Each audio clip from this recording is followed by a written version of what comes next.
And okay, Fred, would you like to start? You're on mute.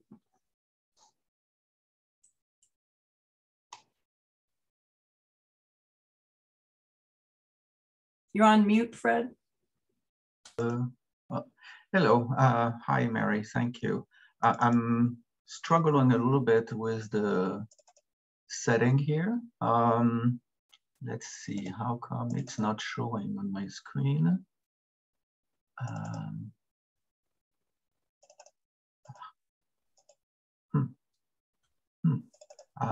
Okay. Okay. Can you see my screen now? Yes, we can. Okay, great. Sorry. Sorry for this, a little bit of technical difficulties here.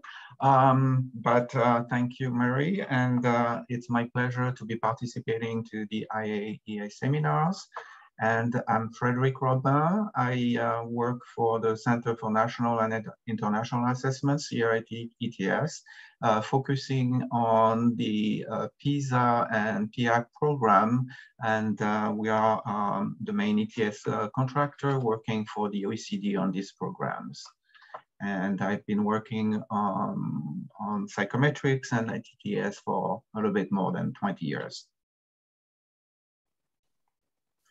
Hi, this is Jonas Bertling. I'm one of Fred's colleagues in our Research and Measurement Sciences division at ETS, and I lead the work on our large-scale assessment questionnaires. And I've been doing this work at ETS for a little bit more than 10 years now. And before that, I grew up in Germany, then came to the States, and just because of my own situation, I have a great passion for seeing things internationally, and hence my interest in the international assessment. Thank you, Jonas. We have probably too much material, so we have plenty of things to talk about, and there will be a Q&A after the discussion, and that Mary will get questions. So the way we have organized our presentation is I will start doing some general introduction, discussing large-scale survey assessment very briefly in general, discuss some distinguishing features that are characteristic to large-scale assessments, and then we will switch, and Jonas will present at length about the questionnaires. And then we will switch back and we'll discuss some integrated design and a little bit of psychometric analysis very briefly. I think it's going to take a bit of time. So, large-scale survey assessments. So examples of large-scale assessments at the national level in the US, we have the National Assessments of Educational Progress. This is about assessment that in the US that is about each state and a general assessment of student progress from early grades to K-11 to 12. Another example of large-scale student assessment is a program for international student achievement, which is called PISA, which is put together by the OECD, and that includes many countries around the world. So that's why I have a map of the world here. There are many countries participating. Other international studies include the trend in international mathematics and science study, also known as STEMS. And those studies are generally focusing on students in early to K to 12 grades. And other assessments also are targeting adults. So we have the program for international assessment of adult competency called PIAC. And so the population that is targeted for this kind of assessment is from 16 to 65-year-old. So the National Assessment of Educational Progress, NAEP. So some basic facts to describe these types of assessments. So this is assessments that are ongoing, that repeats every number of years across different subject and grade. So this sometimes referred to as the national report card because it kinds of provide a lot of information, summative information, how the students performed in various grades and various topics. And the results are reported to the nations as a whole and also separately by states and also more granular level at urban districts. The results are reported at the 4th, 8th, and 12th grade levels in mathematics, reading at national, states, and urban district levels, and also in science, writing, US history, and civics at the national level only.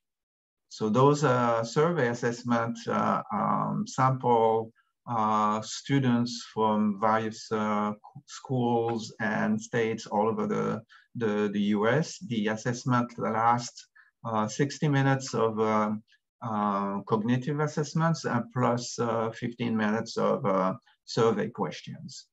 And these assessments have been going on for a long time in the US, and in 2017, they have been transitioned from a paper-based type of assessment into digitally based assessments. So since then, this is done on computers, and so which allows the collection of more comprehensive data and facilitate the delivery of the assessments. So the NAEP results. So here I'm just gonna show you just a couple of pictures of that, but you can go to this link here that is put together that shows extensive typical results that are shown in various various topics such as arts, music, visual arts, civics, economic, and etc. A typical outcome is the percentage of students at or above a certain proficiency level that have been established by the program. There are results that come out in forms of graphs, and there are many tools. So here you can see that you have many reports, you have dashboards, data tools, and a lot of publication that are available that shows the results of the assessment, and they allow anyone to have access to those data and to create their own investigation and their own result with manipulating the type of information that people are interested in seeing. And since we are focusing, Jonas and I, on NAEP to a certain extent and PISA and PIAC on my part, we will show you example and results mostly of NAEPs and PISA, just to be general. But again, there are many assessments types in many ways. So in terms of the other example that we will be talking about, the program for international student assessment, or PISA. So the basic facts here are, this is a survey that targets 15-year-old students, and we look at their ability to use reading, mathematics, and science knowledge and skills to meet real-life challenges. So this is the definition of the assessment, the goals, the main goal. And the domain that are assessed here is mathematics, reading, science, and science literacy. And PISA also include from one cycle to the other some innovative domains. So in 2018, that was global competency. In the cycle, which will be 2022, it will be creative thinking as an innovative domain that's assessed in that cycle. Optional domain, or that some participating country may be interested in assessing as well, is financial literacy. This optional domain has been assessed since the 2012 cycle. So the assessments takes place every 3 years. Currently, we are in the 2022 cycle. Initially, it was planned as the 2021 cycle because the previous cycle was 2018, but because of the pandemic, the assessment has been postponed by 1 year to facilitate the implementation of the survey, which takes place first through a field trial and in 1 year, and the next year, the main survey or analyses. So the assessment is organized in 2 times 60 minutes cognitive sessions in each of 2 domains that each student is taking, and I will show a little bit more details of that. And then 45 minutes of survey questions. So it's a very comprehensive assessment, both in terms of cognitive and contextual information. And this, the PISA program transitioned to digitally based assessment in 2015, and also is transitioning. So this assessment was started in 15 on laptop computers, and now it looks into in 2022, starting assessment online using Chromebook as well. The PISA results also, as in NAEP, are very extensive, and it has many reports that are produced by the OECD and reports that are produced by each country. And so PISA, the goal for PISA, it's a powerful tools that country and economy can use to fine-tune their educational policies. And that is why the OECD produces these triennial reports on state education around the globe to share evidence and the best practices and policy, and to offer timely and targeted support to help country provide the best education possible for all their students. So this is a quote from Angel Gurria, the OECD Secretary General, that encapsulates really the goal of the PISA program. Again, here I provide a number of links that that are useful to get more information, and particularly also look at outcome. Like NAEP, PISA is providing, publishing data and providing many tools to be able to look at the data more specifically and to produce outcome and results. So here, it's just in that page, just put together some highlights. The OECD also provides executive summaries of what the outcomes of the assessment here. So here, just some little snippets of those executive summaries. So just one quick information here is that in 2018, 600,000 students participated, and representing about 32 million 15-year-olds in the schools of 79 participating countries. And and they sat for 2 hours to take the cognitive assessment and then to answer many cognitive questionnaires that Jonas will talk about in more details. So some distinguishing features that are related to how the assessment is designed and developed and implemented. Just a quick summary of this information. So distinguishing features, these types of survey assessment is conducted to provide cognitive and contextual data about educational progress and skills of population and subpopulation of students, and also adults, depending on the program, as I indicated before. So the goal of this assessment and survey is to provide group level outcome.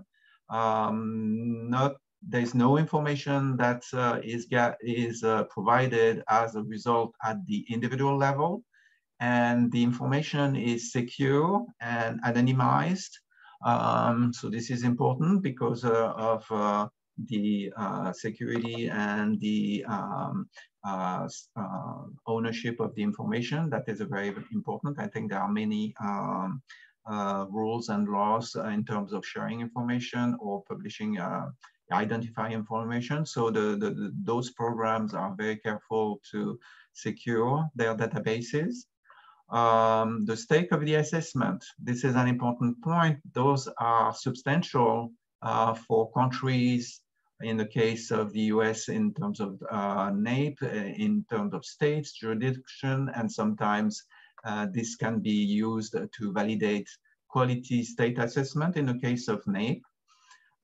The stakes are also substantial for, again, policymakers, researchers, and in the case of PISA or international survey industries, which may look at this type of information to decide where potentially there are sources of trained people who might be able to be hired to their industry and developing industries. But the stakes are low for individual participants who are selected and to participate in those surveys. And so the stakes are low for the participating schools and the students, and also for the adults that may be asked to sample and asked to participate for these surveys. Another distinguished set of distinguished features is these assessments are based on comprehensive assessment frameworks that are developed by content experts and test developers. It includes mixed response format, and it includes many innovative item types that introduce technology-enhanced items and scenarios-based tasks. So just a very quick sample of that. To the right, there is a picture of a 12th grade task in physical sciences. And this is about analyzing the property of materials to build lightweight and strong bikes. So you can see a little bit here, we have an avatar that's part of this task. And so the avatar, when the task starts, and it's a task that lasts for 15 minutes and is interactive. And so we have an avatar that comes up and describes the situation, and then it goes through the series of situation, experiments, and questions. So this is new and innovative types of items that are introduced in this assessment. And again, this assessment that's require a digital assessment, which enables to, at the same time the test is going on the computer, all the interactions is recorded in log files. So there is a lot of detailed information that becomes available, and that rich information is also, some of that information can be extracted into what we call process data, such as timing, number of actions, and things like that, that can be used to enhance the development of the item and also the quality of the instruments, and in many other ways that are innovative here. So as we've seen before, it's not only cognitive assessments of math or reading literacy, but it contains extensive contextual data on students or adults, on students' teacher, on schools, and in some case their parents or so this is collected after, or in some cases before, the assessment, the cognitive assessment itself. It's collected through self-reports, school records also, and commercially available database, possibly. So this complex data necessitate the use and sampling approach to optimize the number of participants and the assessment time. As I said, the assessment framework is broad, so not any participant can take the full assessment. So that means not only there is a sampling of students, but there's sampling of the content, the full content that is part of the assessment for each student. So that necessitates the use of complex data model in order to be able to achieve unbiased, accurate, and comparable measurement across groups. And in terms of international assessment, that means that it has to be comparable measurement across various cultures and languages. So in the case of international assessments, each in the case of PISA, for example, the assessment is translated and adapted in each country. So the common assessment is translated and adapted such a way that it can be still interpreted and evaluated as on a comparable scale and comparable score across all the participant countries. And also, because these assessments are organized in multi-year, then it's the analysis and the reporting is also provide trend results from number of years, across a number of years. The goal is to balance innovation and trend goals. So as I said, the goal, because we want to keep trend and be able to see how our skills and achievement progress over the years, that means we cannot change the nature of the assessment too quickly. So this is a balancing act in terms of introducing new innovation, updating the framework, and being able to maintain trends so that we can see the progress. So that takes many forms. So I've listed here a number of ways the assessment continue to be innovative and effective in their goal. So I will, at this point, I will turn over to Jonas, who will give you much more information about really the questionnaire, which are really an important distinguishing feature of these survey assessments.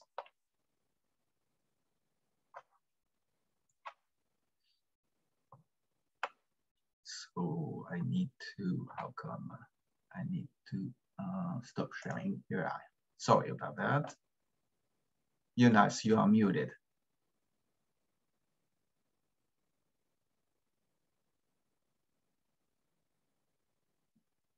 Okay, can everyone see my screen?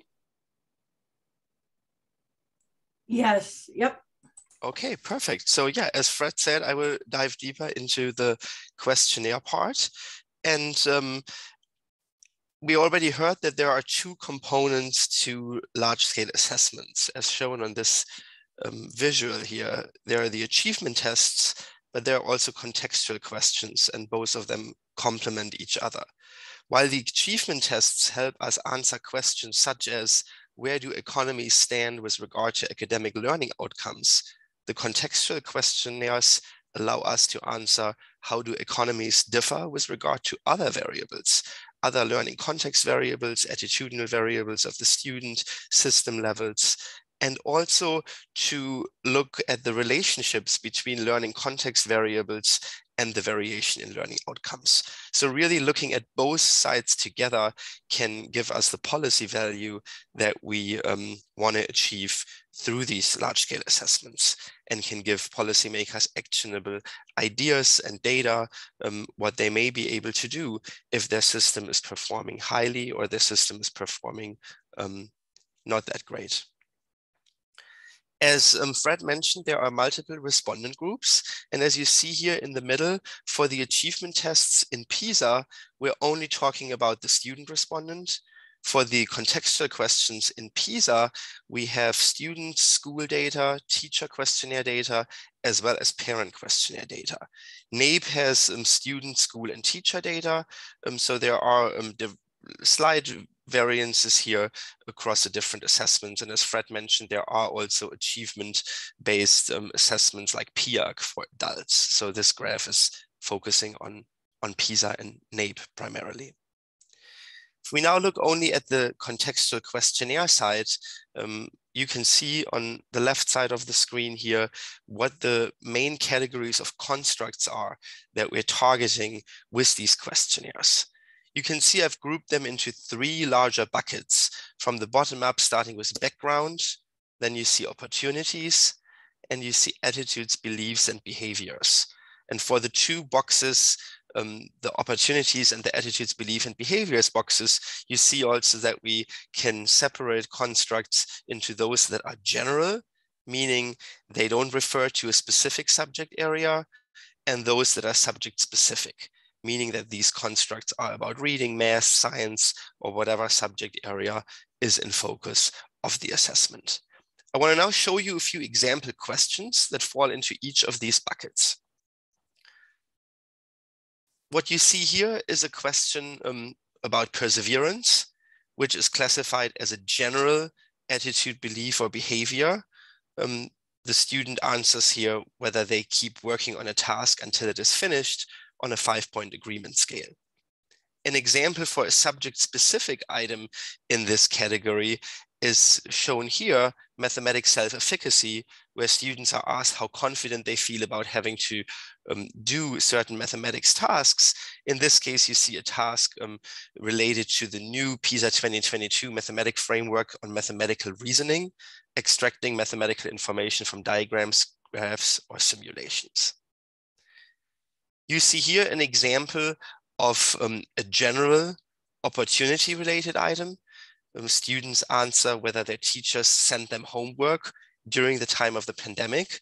This is a question drawn from a new module introduced for PISA 2022 called the Global Crisis Module, where we specifically focus on the educational opportunities students had during times of school closures. And here you see an example that is subject specific, where students answer how often the mathematics teacher showed certain behaviors during their mathematics lessons. So in this case, the item reads, the teacher asked us to think of problems from everyday life that could be solved with new mathematics knowledge we learned. In terms of background, I want to show you 2 more traditional examples that have been included in PISA since its inception in 2000. So here you see the question on whether students are female or male, and you see a question how many books students have in the home. So these are examples of background questions. In this case, the first one targets basic demographic. The second is part of a larger set of items surrounding the measurement of socioeconomic status. I've shown you these individual items, and many of you have probably thought, wow, this is all we have. We have these individual items and we draw like big policy conclusions from them. And I want to really like caution against that, to the same extent that you wouldn't draw conclusions on a math score based on a single math item. We also don't draw conclusions on these contextual questions based on single items. Instead, we create derived variables. And what that means is that we create new variables based on the aggregation of multiple individual survey questions. And there are 3 main types of derived variables that are being distinguished in PISA and the other large-scale assessments. The first one we call simple index. The second one is a scale index. And the third one is a complex index. And I'll walk you through examples of each of these types in the coming few minutes. An example for a simple index would be the PISA index on immigration background. You see here the questions that the students answer. So the students answer a question, what country they and their parents were born. And what you see here with brackets will be filled in for each country so that relevant countries for the respective region or for the respective economies are mentioned here. What is then done is that we're deriving a variable with 3 potential values, and students get the value 1 on this variable if they are a native student, meaning that they had at least 1 parent born in the country. So that's how PISA defines a native student. 2 would refer to a second-generation student, which are those born in the country of assessment, but both parents were born in another country. And the value 3 means we're talking about a first-generation students. These are students who are born outside the country of assessment, whose parents were also born in another country. So you see how we move from the actual student responses on a question to an index that can then be compared across countries. And in this case, it's a simple index because there's a simple arithmetic rule how we go from the responses to the index. Here you see an example of a scaled index. The example is self-directed learning self-efficacy, which is one of the indices included in our new global crisis module in PISA 2022. In this case, there are 8 questions relating to how confident students feel about doing certain things if school buildings may close again in the future. And each student receives a score on the index representing their level of the underlying construct, not just on one of these items, but across all 8 items. And the statistical tool we're using to do this is item response theory, specifically a generalized partial credit model. You see here on the right in the chart, the item characteristic curves for this model, where each curve represents likelihood or probability of responding in a certain category. So K equals 0 would represent not at all confident here. And you can see that students who are low on the overall confidence construct have a high probability of choosing this category, whereas K equals 3 would refer to very confident. And you can see in the curve that students who have a high value on the underlying construct would have a higher probability of giving these responses to these items. An example for a complex index is the PISA Index of Economic, Social, and Cultural Status, also abbreviated as ESCS. And I've pulled 2 charts from the PISA 2018 report here, which give you an idea how the reports on this index and what key role this index plays in the PISA reporting on equity. The left chart shows you the mean performance in reading by national quartiles of socioeconomic status. So it can show you how students from more socioeconomically advantaged households achieve higher than students from lower socioeconomic status households. The right chart shows you how the so-called gradient, the socioeconomic gradient differs. What this means is that there are some countries, like the ones shown in the top area of this chart, is these are countries that are above average in reading performance and also above average in equity. And you can see in each of these quadrants that there are countries where equity is larger and where equity is smaller. And this index of equity is based on socioeconomic status. Now you might ask yourself, how is this index created? This index is built based on 3 components derived from more than 30 questions. And the 3 components are HISE, standing for the highest parental occupation, specifically the occupational prestige. PARET stands for the highest parental education in years, and HomePOS stands for an index of home possessions that's derived from around like 25-ish items, asking students whether they have, for example, books in the home, whether they have computers in the home, what other educational or computer technology related resources they have in the home. And taken together as the arithmetic mean of these 3 components, the ESCS index is derived and then standardized across OECD countries. So you can see from the simple index to the scaled index to the complex index that we don't use just the raw responses of the students to the questionnaires, but we transform them into these reporting elements that are more useful to policymakers. I want to now talk a little bit about the questionnaire development process. And I want to start really with reporting, because oftentimes people may think that folks just get together, develop questions, and then a few years later you have the reports. But what we in fact do is we think about the reporting at the beginning. We think about the type of things that we want to report on for a future cycle of these assessments, and then we work our way back, and that's how really the timeline for questionnaire development is created. So before reporting, there's a main administration, preceded by question selection from a larger question pool that is piloted internationally. So in last year, we had the pilot for PISA 2022, and this year we have the main administration. Prior to the pilot, translations and national adaptations happen for an international assessment like PISA. For national assessments like NAEP, we usually have translations only into Spanish, but I think it's always good to think about your different student groups and whether any adaptations or translations are necessary here. Before we translate the questions, question refinement happens, informed based on findings from small-scale pre-testing in cognitive interviews. And before the cognitive interviews, that's where question development happens, and question developments happen informed based on frameworks. A few things I want to note here. So the framework and the reporting part is really the part where policymakers and stakeholders who use the actual assessment data are most involved. Throughout the question development process, as well as the process of doing pre-testing and piloting, we're working with various expert groups that guide us both in a content sense and in a technical sense. And I also want to highlight here the mixed methods nature of the approach, where we have both qualitative aspects, pre-testing, and quantitative aspects, the large-scale piloting.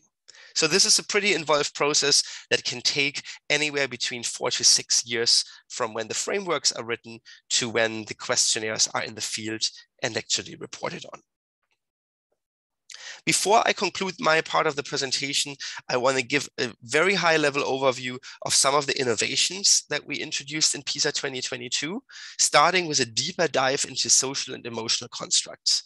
On this slide, you see 9 social and emotional skills, and we have worked with the OECD and with the OECD social and emotional skills team to develop measures for all 9 of these that will be featured in PISA 2022. And that will be a huge complement to the achievement data, meaning that we don't have only achievement outcomes this time around, but we also have outcomes on these 9 skills. We also enhanced the question. Jonas, Yes. I think we're kind of running behind, so I'm not sure if we should go into this in particular. Let me just try to really very, very quickly. I think I can finish it in a minute or two. Okay. All right. So the second part is that we introduced questionnaire design principles for better comparability across groups, including question types, question wording, and question response options.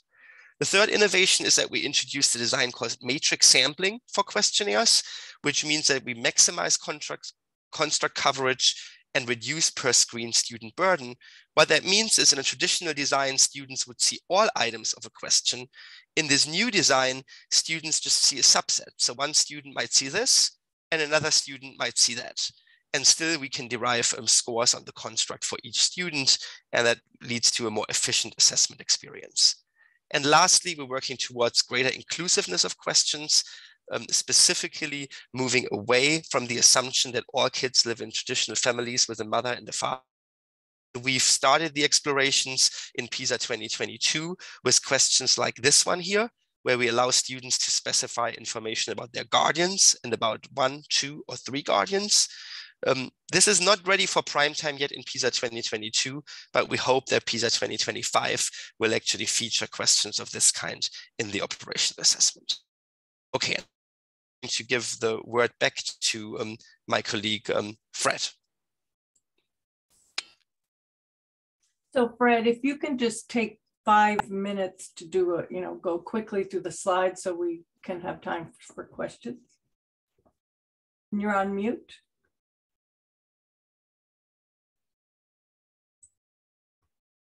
Okay, sorry, I am now unmute, and I will be going quickly on the integrated design section just to give you a flavor of how the whole assessment is designed. So talking very quickly about the sampling of respondent and content and the adaptive assessment. So a big challenge in such assessment is, of course, collecting data that is representative of the target populations and that does not have undue burden on each of the participants. So we can only sample schools and students. Excuse me, Fred, you're not sharing the slides. Oh, I'm sorry. How is that? Yeah, okay. Is that showing up? Here it is. Now they are, yes. Well, okay, so sorry about that. Presentation mode would be okay. So, yeah, I guess I'm good. So the integrated design is basically based on sampling of school students and the use of weights to be able to, given this sample, have a representative sample of the population or groups that are the target of the assessments. So the sampling design must be practical. It must lead to efficient administration procedure, and also provide acceptable precision for target statistics. So the important outcome is overall, and that is at the overall and group level. Just to illustrate this in the particular example of, I guess, okay, here we are. In the particular example of PISA 2018 main survey, so you can see on the left that for each of the participating country, the assessment include 6,300 students among 150 schools and 42 students in each school. And as I said, the content cannot be all assessed by for each of the students. So the content is broken down in domains and in testlets or blocks that we can administer to various students. So some of the students here will take forms that contain reading and mathematics in this case. Another group of students will take reading and science, and other students will get reading, mathematics, and scientific literacy, and other students, other groups of students. So to the right, we can see the type of forms that shows how the design is organized, so that we get a balance of domains that are assessed over the assessment time. And as we know, it is a survey. So a big issue with the survey is keeping the participant motivated and engaged in the test. So to be able to make sure that the statistics are reflective of the students' achievement in the same way, regardless of when the students get the domain in the first hour or second hour, then the content is balanced across all the forms and the domain. And as innovation has been done in terms of adaptive assessments, some of the domain progressively in the survey are using adaptive assessments that are used to increase not only the efficiency of the assessment, but the important part is to broaden the measurement across a various, very broad range of performance and achievements. And so this is just a very quick representation of this type of design, where the student starts with a medium difficulty group of items, and then depending on performance, the students may be routed to more difficult subsections, depending on how they perform, or on less difficult sections. So out of the assessment, we get, as I said earlier, a lot of data. Some of it is detailed interaction with the system. And so that allow us to use time spent on each item, time to the first action, a number of process data that we can use, and to incorporate also in the development of the assessment. So this provide additional information that allow us to better design the item, ensure the data quality of when the results comes in, and also provide information when we get this information through this field trial that is then used to fine-tune the assessment for the actual main survey that happens at the end of the cycle. So that allows us all this information to optimize how we put together the assessment, and we adapt the assessment to each participant if that's part of the design. And I think in the interest of time, I think I can stop here. There are many more information that could be discussed here in terms of the psychometric analyses that would be used here, but I think it might be more important to discuss question and answer at this point. Thank you, Fred. If you can stop sharing.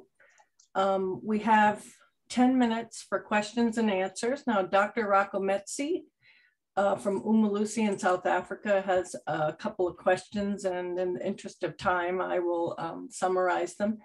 The first is a demographic question about how students will self-report gender. Jonas, I think you probably read the question, if you could answer that.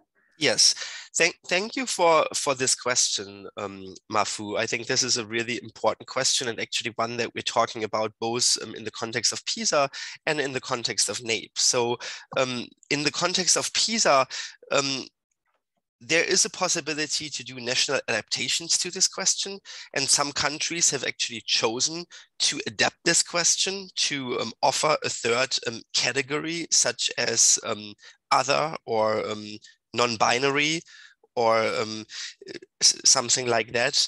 The decision so far was for the international version to really find like something that seems like to be maybe like the most common kind of denominator where most countries find themselves still, and they can adapt it in their own countries.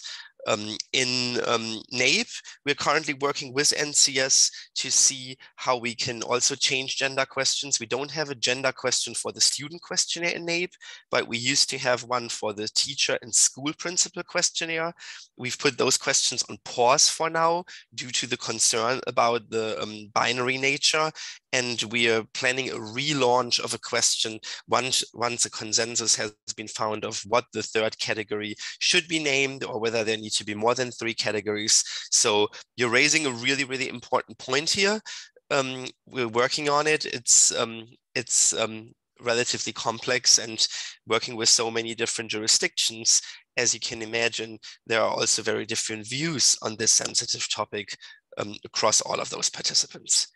I see that you have a second question about translation, so I want to address that as well. In PISA, translation is done in a way where there are 2 source versions of the questionnaire, one in French, one in English. So that's the first kind of part where we are like, where we're making sure that the meaning can be carried at least in 2 languages.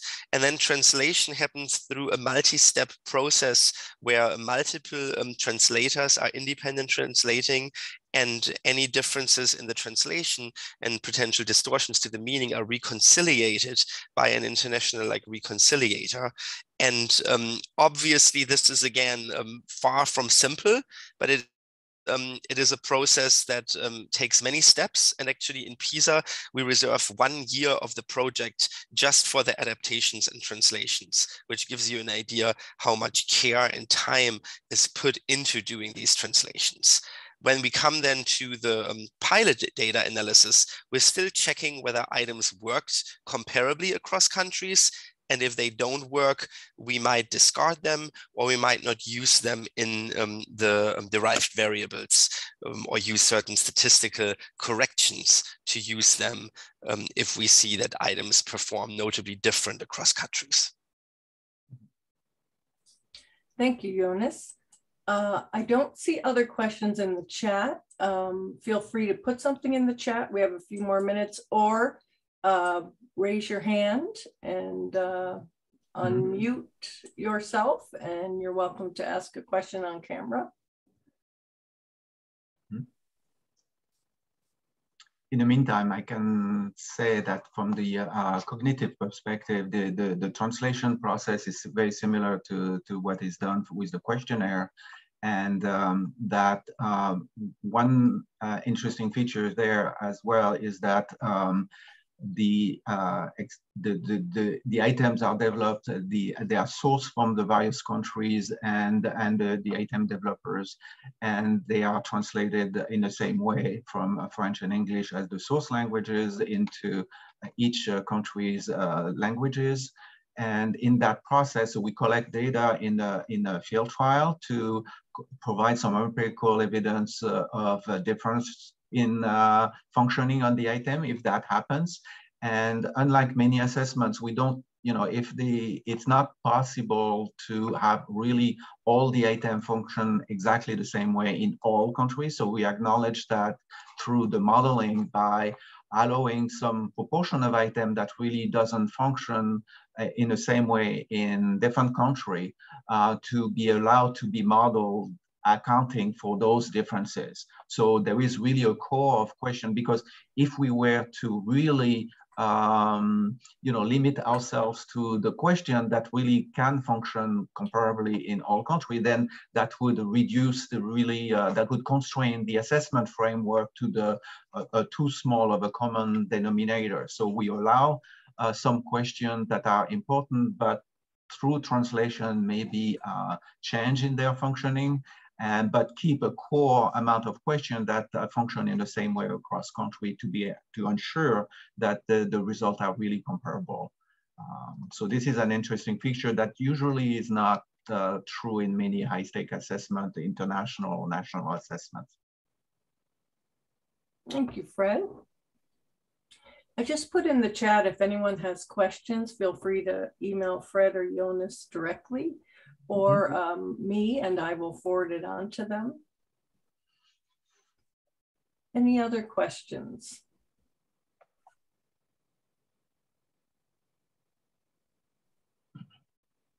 Okay, well, I don't see any, so thank you very much, Fred and Jonas. And this recording will be on the website, and we are having another one next month. And we'll have information about that as well. And don't forget to submit to the conference in October. Mexico City is a beautiful city, and I think it'll be a lovely time of year, so please consider submitting to that. Thank you, everyone. Have a good rest of your day. Thanks, Thank you, everyone. everyone. Thanks for your interest. Thank you very much. Thank you.